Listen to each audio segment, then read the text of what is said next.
This is a season when our thoughts turn to celebrations with our friends and families. A confidential medical document emerged in the early hours of this morning, revealing details about King Charles's health that the palace never intended the public to see. The leak has sent shockwaves through the royal household and raises urgent questions about what else we haven't been told. The leak that broke overnight. The first signs that something was catastrophically wrong came at approximately 2:30 this morning, when an encrypted document began circulating among a small group of journalists and royal insiders. By 4 a.m., palace officials were awake and in crisis mode. By 6 a.m., emergency meetings were underway at both Buckingham Palace and Kensington Palace. And by the time most of Britain woke up this morning, the story was already breaking across international media. A confidential medical report concerning King Charles's health had leaked, and the contents are nothing short of explosive. The document itself appears to be a comprehensive medical assessment dated November 18, 2025, less than a month ago. It's marked with the highest level of confidentiality classifications used within the royal medical household. The letterhead identifies it as originating from a private medical facility in London known for treating high-profile patients who require absolute discretion. The report is signed by multiple specialists, including an oncologist, a consulting physician, and what appears to be a palliative care coordinator, a detail that has sent chills through everyone who's seen the document. How this document made its way out of what should have been an impenetrable security system is the question currently consuming palace officials and investigators. Medical records, particularly those of the reigning monarch, are meant to be protected by layers upon layers of security protocols. Access is restricted to an extraordinarily small circle of people, all of whom have been vetted extensively, and all of whom understand that any breach would constitute not just a firing offense, but potentially a criminal act under privacy laws and official secrets legislation. Yet somehow, someone within that tiny circle of trust either deliberately leaked this document or was so careless with security that it fell into unauthorized hands. The implications of this breach go far beyond the immediate embarrassment. If confidential medical records can be leaked, what else might be vulnerable? Financial records, security protocols, private communications between the king and his government. The entire system of royal confidentiality has been thrown into question. The palace's response has been swift, but notably careful. Rather than issuing an outright denial, which would be difficult given that multiple sources have now verified elements of the document's authenticity, Buckingham Palace released a terse statement at 7:45 this morning. The statement condemns the breach of privacy, announces that authorities have been notified, and a full investigation is underway, but crucially, does not dispute the authenticity of the document itself. That non-denial speaks volumes. Royal sources, speaking on condition of anonymity because they're not authorized to discuss the matter publicly, describe the mood within the palace as somewhere between fury and panic. The king himself has reportedly been informed and is said to be devastated, not just by the breach of his medical privacy, but by the betrayal it represents. Someone in his inner circle, someone he trusted with the most sensitive information about his health, has either leaked this deliberately or failed to protect it adequately. The timing of this leak could hardly be worse for the palace. It comes at a moment when King Charles was meant to be transitioning into a period of reduced treatment and increased public engagement. The official narrative has been one of steady recovery of a monarch who faced a health challenge and is now getting back to normal duties. This leaked report threatens to completely undermine that carefully constructed narrative. Security services are now involved, working to trace the origin of the leak. Digital forensics experts are examining the document to determine whether it was photographed, scanned, or somehow copied electronically. They're also looking at metadata that might reveal when and where the document was accessed. Everyone who had legitimate access to this report is being questioned, their communications are being reviewed, and their movements during the relevant time period are being scrutinized. The circle of people with access to a document like this would be extremely small. We're talking about the king's personal physicians, perhaps a private secretary or two, who would need to coordinate medical appointments and treatment schedules, Possibly one or two senior palace officials who would need to understand the implications for the king's ability to fulfill his duties, and potentially a family member, most likely Prince William as heir to the throne. That's it. Maybe 8 to 12 people total would have had any business seeing this report, which means the leak almost certainly came from someone very close to the king, someone in a position of significant trust and authority. This isn't some low-level staff member who happened to glimpse a document left on a desk. This is someone who either deliberately chose to expose this information or was so negligent with security that they enabled someone else to access it. Either way, it represents a profound betrayal. International media has picked up the story with lightning speed. American outlets started running with it by 5 a.m. Eastern Time. Australian breakfast shows were leading with it. By mid-morning in London, every major newspaper, broadcast network, and online outlet was reporting on the leak, though with varying degrees of caution about specific details. Some outlets are publishing extensive excerpts from the document. Others are reporting on its existence and general contents while holding back on specific medical details out of privacy concerns. The leak has also triggered intense speculation about motivation. Was this a deliberate attempt to force the palace's hand, to make them be more transparent about the king's true condition? Was it a political act, perhaps by someone who believes the public has a right to know the health status of their head of state? Was it whistleblowing by someone who felt the palace was dangerously misleading the public? Or was it something more sinister, an attempt to destabilize the monarchy or to damage King Charles personally? Social media has exploded, with reactions ranging from concern for the king's health to anger at the palace for allegedly misleading the public to conspiracy theories about who leaked the document and why. The hashtags relating to King Charles and the royal family are trending worldwide.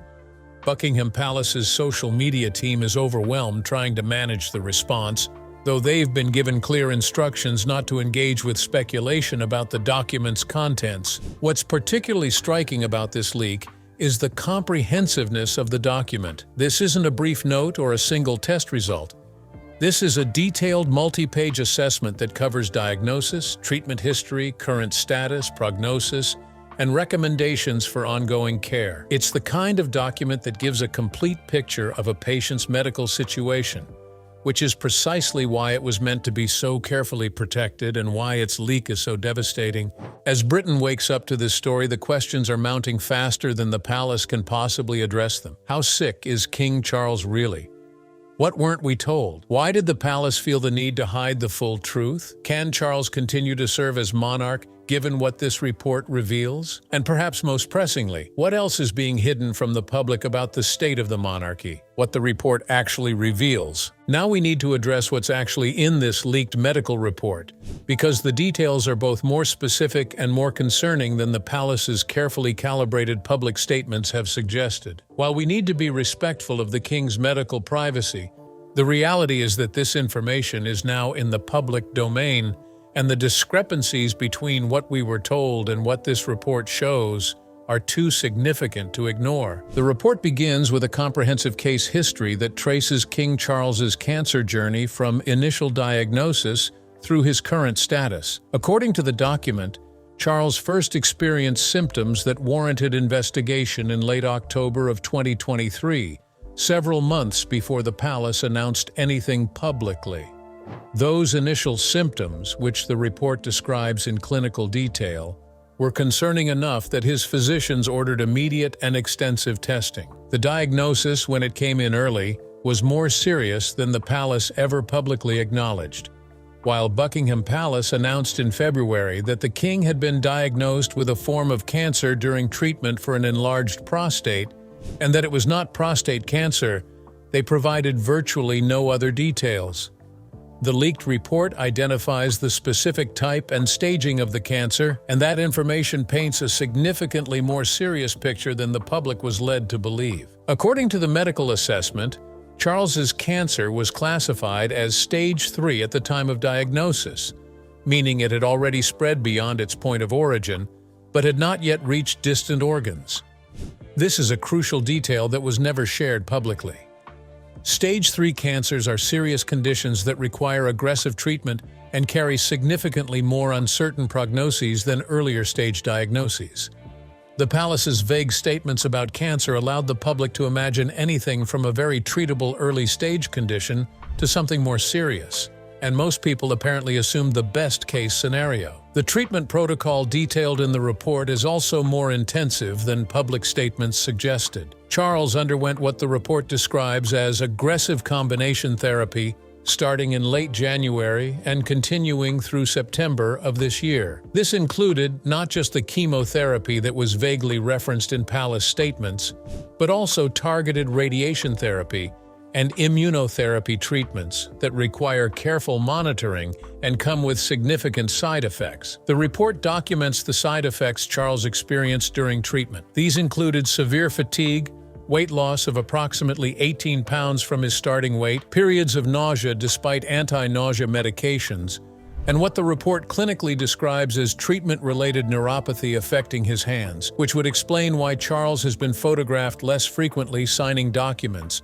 and why his public appearances through the summer were so carefully limited and choreographed. Perhaps most significantly, the report includes a detailed discussion of treatment response and current status as of November 18th. The assessment notes that while Charles has responded to treatment, the response has been characterized as partial rather than complete. Medical imaging from early November showed reduction in the primary site and no new metastatic lesions, which is positive, but also showed persistent abnormalities that warrant continued close monitoring and ongoing treatment. The prognosis section of the report is where things get particularly sensitive. The oncology team provides what they call a guarded prognosis, medical terminology that indicates uncertainty about long-term outcomes. They note that Charles's age, which is 76, and some underlying health factors complicate the clinical picture. The report discusses 5-year survival statistics for his specific cancer type and stage, and while it notes that Charles has access to the best possible care, it also makes clear that the statistics are concerning. What's especially striking is the section on functional capacity and ability to continue royal duties. The medical team conducted what they call a comprehensive functional assessment to determine whether Charles can safely and effectively continue serving as monarch. Their conclusion is nuanced. They note that with appropriate accommodations and continued treatment, Charles can perform many of his duties, but they recommend significant modifications to his schedule and responsibilities. Specifically, the report recommends that Charles limit public engagements to no more than 3 per week, that he avoid extended overseas travel for at least the next 6 months, that he delegate certain physically demanding duties to other senior royals, and that he maintain a reduced schedule indefinitely to preserve energy for essential constitutional functions. The report also recommends having contingency plans in place for periods when Charles may be unable to fulfill duties due to treatment side effects or disease progression. The document includes a section on palliative care planning, which has understandably caused significant alarm among those who've seen it. However, it's important to understand that palliative care in modern medicine doesn't necessarily mean end-of-life care. It refers to specialized medical care focused on providing relief from symptoms and stress of a serious illness, with the goal of improving quality of life. Nonetheless, the involvement of a palliative care coordinator indicates that Charles's medical team is thinking about symptom management and quality of life in ways that suggest they're not expecting a simple return to full health. The report also reveals that Charles's treatment is ongoing and will continue indefinitely. The plan outlined in the document calls for maintenance immunotherapy treatments every 3 weeks, regular imaging every 2 months to monitor for any progression, and frequent blood work to track tumor markers. This is not a situation where Charles completed treatment and is now in recovery. This is a chronic condition requiring active, ongoing management. When we compare what's in this report to what the palace has said publicly, the discrepancies are stark. The palace announced Charles had cancer but provided almost no details. The report shows it was stage 3 and required aggressive multimodal treatment. The palace suggested Charles was doing well and resuming duties. The report recommends significant permanent restrictions on his schedule and activities. The palace implied this was a temporary health challenge to be overcome. The report treats this as a chronic condition requiring ongoing management with an uncertain long-term outlook.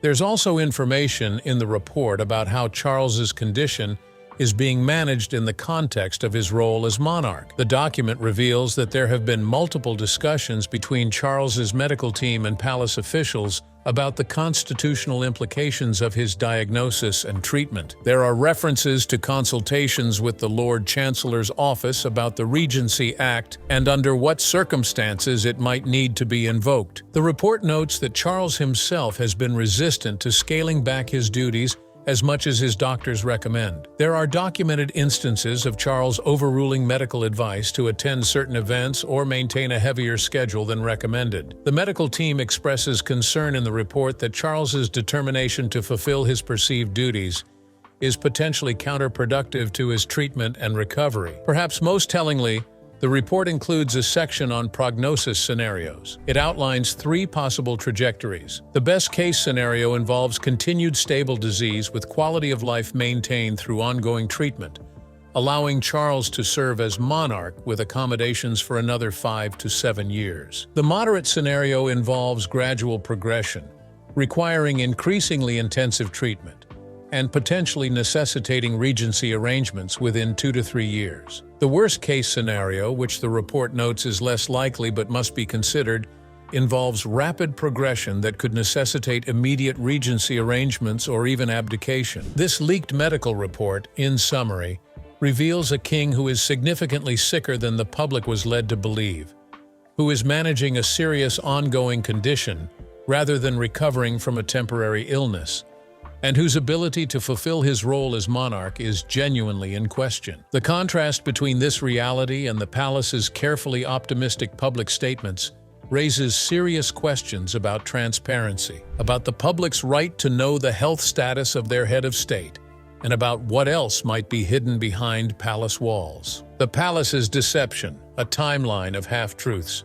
To fully understand the significance of this leaked medical report, we need to trace the timeline of what the palace told us versus what we now know was actually happening with King Charles's health. What emerges is a pattern of carefully crafted statements that, while perhaps not outright lies, paint a picture significantly rosier than reality. This is a masterclass in palace communication strategy, and it's worth examining closely because it reveals how the institution manages information when the truth is inconvenient. Let's start at the beginning. On January 17, 2024, Buckingham Palace announced that King Charles would undergo a corrective procedure for an enlarged prostate. The statement characterized this as a benign condition and said the king's condition was benign.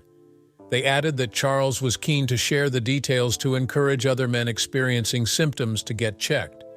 The procedure was scheduled for the following week, and the palace said Charles would postpone public duties briefly to recuperate. What we now know from the leaked report is that at the time of that statement, Charles had already undergone extensive testing because of symptoms that had nothing to do with his prostate. The prostate issue was real, but it was being used as convenient cover for more invasive diagnostic procedures. The palace wasn't technically lying. They just weren't telling the whole story. Charles did have an enlarged prostate requiring treatment, but that treatment was also an opportunity to investigate other concerning findings without raising public alarm. On February 5, 2024, came the statement that changed everything. Buckingham Palace announced that during Charles's treatment for his enlarged prostate, a separate issue of concern was identified. Subsequent diagnostic tests had identified a form of cancer.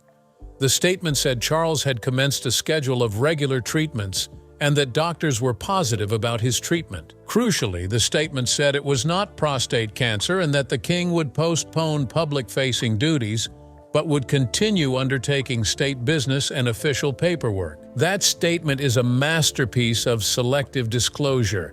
Notice what it says and what it doesn't say. It confirms cancer exists. It specifies it's not prostate cancer. It mentions treatment and says doctors are positive, but it provides zero details about what kind of cancer, what stage, how serious or what the actual prognosis is. The phrase "doctors were positive" is particularly slippery. It sounds reassuring but actually commits to nothing concrete. What the leaked report reveals is that by February 5th, Charles had been definitively diagnosed with stage 3 cancer, and his medical team had already concluded that aggressive treatment would be necessary with no guarantee of success. The characterization of doctors being positive appears to have been a significant overstatement of the medical team's actual assessment, which the leaked report describes as cautiously optimistic at best. Throughout February and March, the palace provided periodic updates that Charles was tolerating treatment well and making good progress. These statements were always vague, never providing specific details about what progress meant or how it was being measured. The king was photographed occasionally, always looking composed and well-dressed, often in pre-scheduled photographs rather than candid moments. What the leaked report shows is that during this period, Charles was experiencing significant treatment side effects, including severe fatigue and nausea. The report documents multiple instances where Charles had to cancel private meetings or rest periods were extended because the treatment was taking a greater toll than anticipated. None of this made it into public statements. In April, the palace announced that Charles would attend the Easter service at Windsor, his first significant public appearance since beginning treatment. The carefully managed event showed Charles looking thinner but smiling, walking confidently, greeting well-wishers. The palace communications team spun this as evidence of his good recovery. Medical experts were quoted in various publications saying his appearance suggested he was doing well. The leaked report reveals that Charles's medical team had serious reservations about this appearance. They recommended against it, expressing concern that the physical demands and stress of a public event could be detrimental. Charles apparently insisted, and compromises were made: shorter appearance time, climate-controlled environment, easy exit strategies if he felt unwell. The report notes that Charles experienced significant fatigue for 3 days following the event. Throughout the summer, we saw a carefully choreographed return to public life.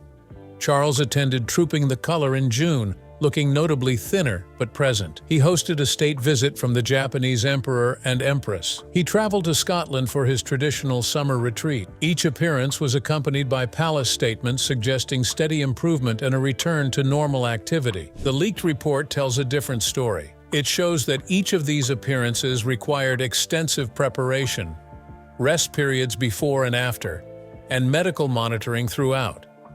The report documents that Charles's schedule during this period was actually far lighter than a typical monarchical schedule, with many duties being delegated to William, Anne, and other working royals in ways that weren't always publicly acknowledged. In September, the palace announced that Charles had concluded his regular treatment schedule, a statement that led many to believe he had completed his treatment and was now in recovery. Media coverage framed this as Charles beating cancer, a narrative the palace did nothing to correct. But the leaked report makes clear that Charles did not complete treatment in the sense of finishing a defined course and moving into remission. Rather, he transitioned from intensive treatment to maintenance treatment, an ongoing regimen of immunotherapy designed to keep the cancer from progressing. This is fundamentally different from the triumphant end of treatment narrative that was allowed to flourish in the media. In October and November, Charles's public schedule increased noticeably. He traveled to Australia and Samoa for the Commonwealth Heads of Government meeting, his first major overseas trip since his diagnosis. The palace presented this as evidence of his recovery and his commitment to his duties. The tour was widely covered as a success. What the leaked report reveals is that Charles's medical team strongly advised against this trip. They expressed concern about the physical demands of long-haul travel, the time zone changes, the packed schedule, and the distance from his regular medical team. Charles apparently insisted on going, viewing it as essential to his role as head of the Commonwealth. Compromises were made: a shorter trip than originally planned, extensive rest periods built into the schedule, and medical personnel traveling with him. The report notes that Charles returned from the trip significantly fatigued and required an extended recovery period afterward. The pattern throughout this timeline is consistent. The palace provides statements that are carefully worded to be technically accurate, while creating impressions that are misleading. They highlight positive moments while omitting context about challenges and limitations. They allow media narratives that suggest better outcomes than medical reality supports. They never explicitly lie, but they construct a version of events that's significantly more optimistic than the full picture warrants. This approach to royal health communication has historical precedent. The palace has always been secretive about royal medical matters, often to a fault.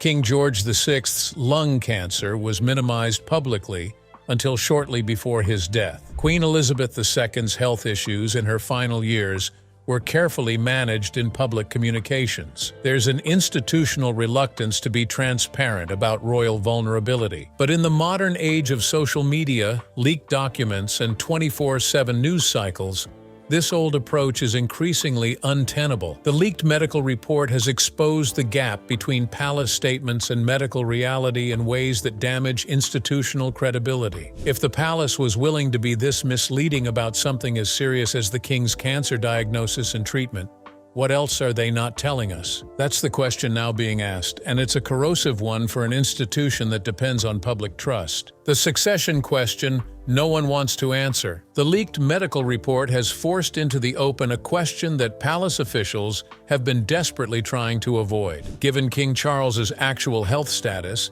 can he realistically continue to serve as monarch for the long term? And if not, what happens next? These are constitutionally complex, politically sensitive, and emotionally fraught questions that no one in the palace wants to address publicly. But this leak has made the conversation unavoidable. Let's start with the constitutional framework, because understanding the mechanisms available is crucial to understanding what options exist. The British Constitution doesn't have a simple provision for a monarch who is ill but alive. The monarch reigns until death or abdication. That's been the pattern for centuries. But there are provisions for situations where a monarch is temporarily or permanently incapable of fulfilling their duties. The Regency Act of 1937, as amended in 1953 and again in 2004, provides the legal framework. It allows for a regent to be appointed if the monarch is incapable of performing the royal functions by reason of infirmity of mind or body. The determination of incapacity requires a declaration by the monarch themselves if they're able, or by at least 3 of the following 5 people: the consort of the monarch, the Lord Chancellor, the Speaker of the House of Commons, the Lord Chief Justice, and the Master of the Rolls. If a regency were declared, Prince William, as the heir apparent over the age of 21, would automatically become regent. He would have all the powers of the monarch, except he couldn't give royal assent to bills changing the succession or certain other constitutional fundamentals. The king would remain king, but William would effectively run the monarchy day to day. The leaked medical report reveals that this question of regency has already been discussed at high levels. There are references in the document to consultations with the Lord Chancellor's office about the circumstances under which the Regency Act might be invoked. The fact that these discussions have happened at all is significant. It means that people close to the king and people responsible for constitutional continuity have concluded that regency is a realistic possibility that needs to be planned for. But here's where it gets complicated. A regency based on the king's cancer would be unprecedented in modern times. The last regency in British history was from 1811 to 1820, when King George III was deemed insane, and his son, the future George IV, served as Prince Regent. Using the Regency Act for a monarch with cancer would set a new precedent and would raise uncomfortable questions. At what point does cancer constitute incapacity? If Charles can still think clearly and make decisions, is he really incapable? The leaked report suggests Charles's medical team believes he's currently capable of performing his duties with accommodations, but they're uncertain how long that will remain true. If his condition progresses, there could come a point where treatment side effects or disease progression make it impossible for him to fulfill even basic monarchical functions. But that point hasn't been reached yet, which leaves everyone in a difficult limbo. There's also the question of Charles' own wishes. The report makes clear that Charles is determined to continue serving as monarch for as long as physically possible. He waited his entire life for this role. He's acutely aware that his time on the throne will be measured in years rather than decades like his mother's reign, and he apparently views abdication or regency as unthinkable, except in the most extreme circumstances. This puts William in an extraordinarily difficult position. According to sources close to the prince, William has been receiving increasingly detailed briefings about his father's health for months. He's been gradually taking on more responsibilities, stepping in for Charles when the king is unable to attend events or fulfill duties. But this has all been done quietly, without public acknowledgement of why William's role has expanded. The leaked report apparently catalyzed emergency meetings between William and palace officials over the past 24 hours. Sources describe William as caught between competing concerns. As a son, he wants to support his father and respect Charles' wishes to continue as king for as long as possible. As heir to the throne, he has a responsibility to ensure constitutional continuity and to be prepared to step into a larger role if needed. As a father himself, he's worried about how increased royal duties would impact his own young family. Some constitutional experts have suggested that given the seriousness of Charles's condition as revealed in the leaked report, abdication might actually be preferable to regency. Abdication would allow William to become king properly, with full constitutional authority, and without the awkwardness of his father remaining technically on the throne while unable to fulfill the role. But abdication carries its own problems. The last time a British monarch abdicated was Edward VIII in 1936, and that constitutional crisis nearly brought down the monarchy. Abdication is seen in British royal culture as abandonment of duty, as putting personal considerations above institutional responsibility.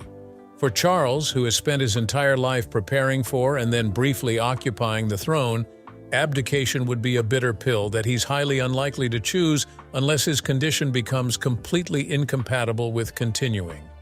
Behind the scenes, sources say William is being briefed on everything he would need to know to assume full royal duties at short notice. He's being included in more Privy Council meetings, getting more detailed intelligence briefings, being introduced to more heads of state in substantial, rather than just ceremonial contexts. William is being prepared for the possibility that he might need to step up sooner than anyone anticipated. Who leaked it, and why? As palace investigators work around the clock to identify the source of this devastating breach, speculation is running rampant about who could have leaked King Charles's medical report and what would motivate such an extraordinary violation of trust and privacy. The answer to these questions matters enormously, not just for the investigation, but for understanding what this leak means for the future of the monarchy and the security of royal operations. Let's start by establishing who could possibly have had access to this document. Medical records of this nature, particularly for the reigning monarch,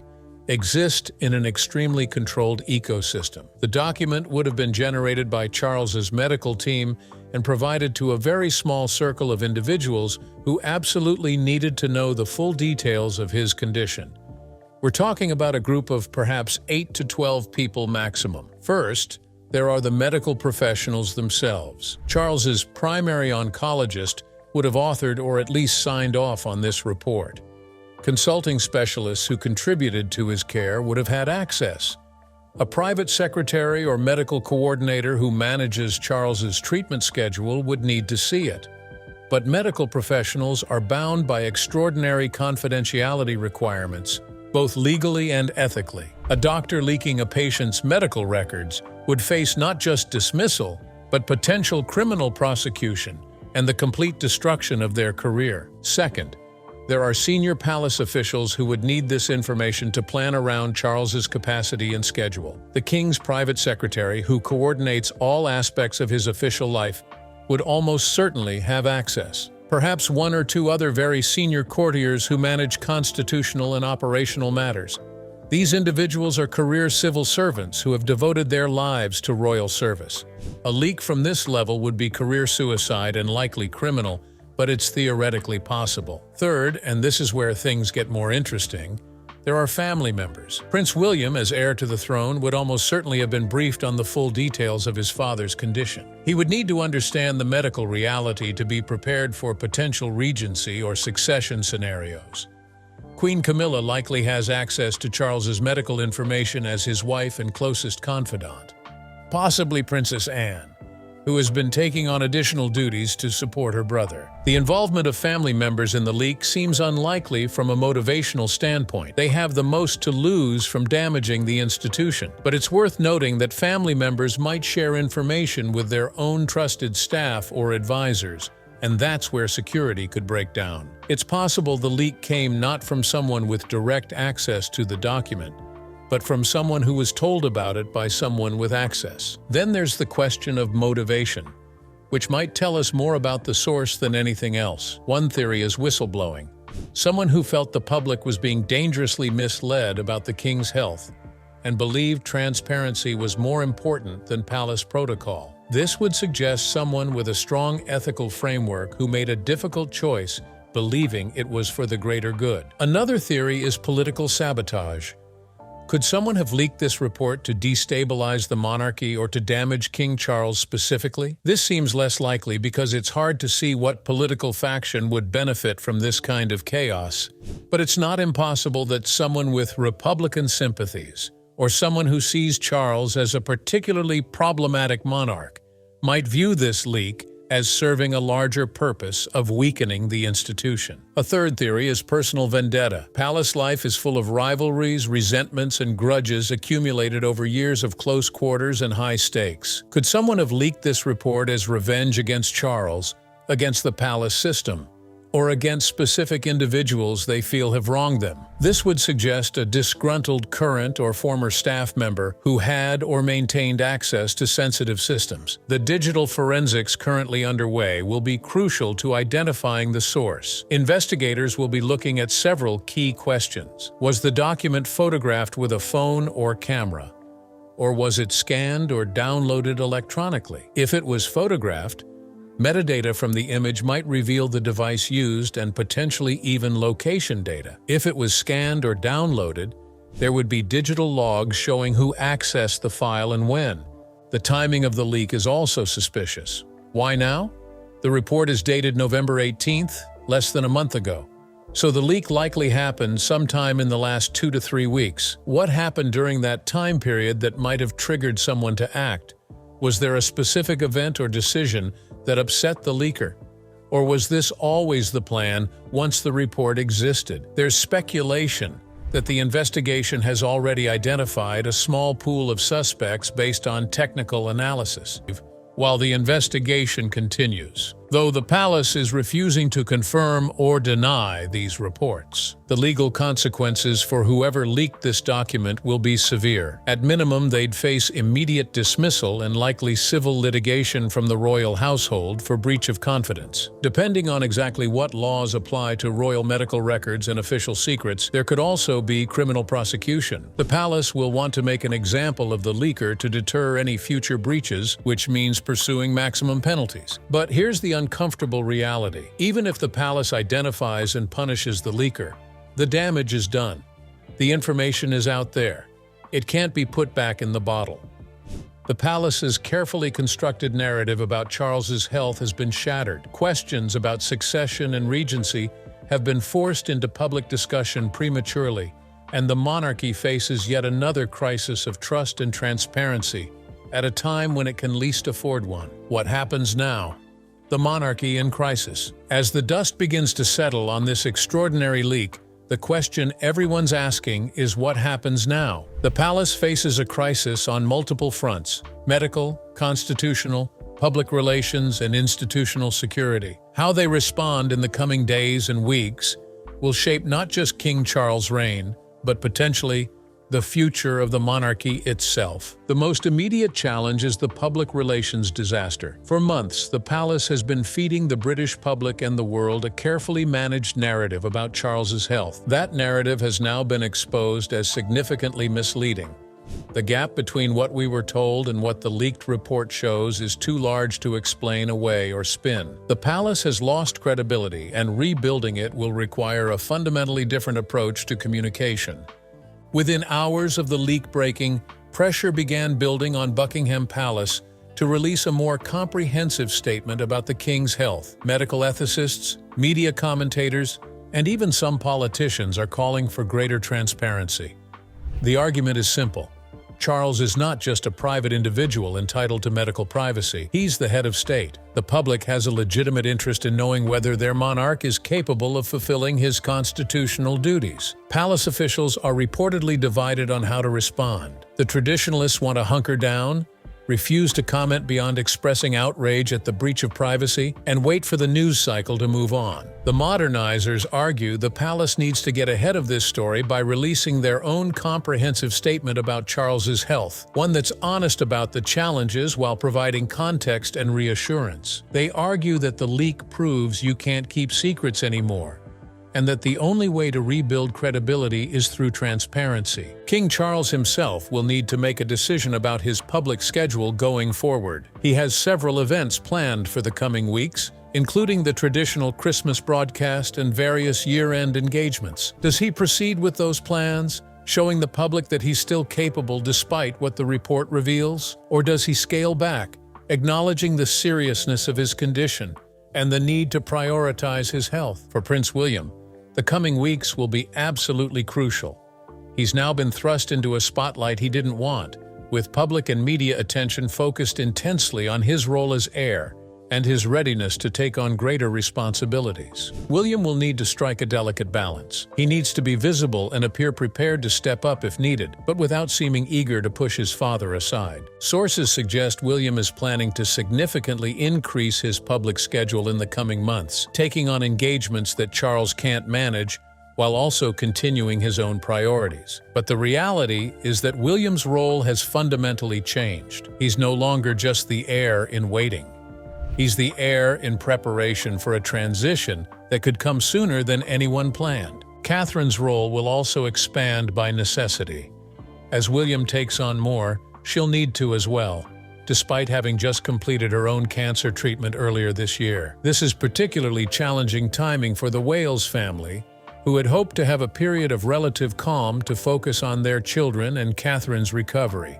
Instead, they're being pulled deeper into crisis mode. The question of regency will continue to hang over everything. The leaked report hasn't provided definitive evidence that Charles needs a regent right now, but it's raised serious questions about how long he can continue without one. The palace will likely begin quietly putting infrastructure in place for a potential regency, even if they're not ready to announce anything publicly. For the institution of the monarchy more broadly, this leak is another blow in a series of crises over the past few years. First, there was Harry and Meghan's departure and their subsequent criticisms.